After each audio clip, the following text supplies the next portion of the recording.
লখিমপুৰৰ নাওবৈচাত এয়া হৈছে কি? এয়া প্ৰেম নে জেহাদ? হাৰিয়ানাৰ যুৱকৰ প্ৰেমত পৰিল নাওবৈচাৰ বোৱাৰী। জোনমণি পৰিল এবাৰ সাংঘাতিক প্ৰেমত। 7 বছৰ ভাল পাওঁ আমাৰ পাঁচজনেও জানে। 2 সন্তানৰ মাতৃ জোনমণি। হাৰিয়ানাৰ তাৰিফ খান নামৰ যুৱকৰ লগত অবৈধ সম্পৰ্ক জোনমণিৰ।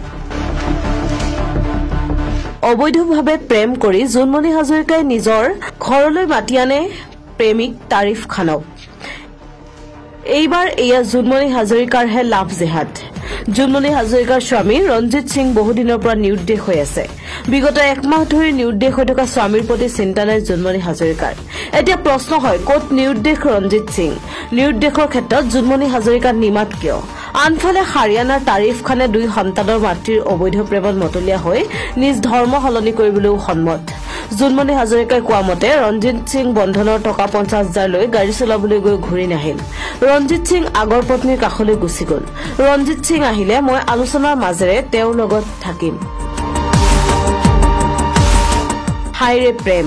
অৱশেষত হাৰিয়ানাৰ তাৰিফ খানক ৰাইজে আবদ্ধ কৰি নাওবৈচা আৰক্ষীক খবৰ দি আৰক্ষীক চমজাই দিয়ে। এয়া এতিয়া আপুনি কি আখ্যা দিব? অবৈধ প্ৰেম নে জেহাদ?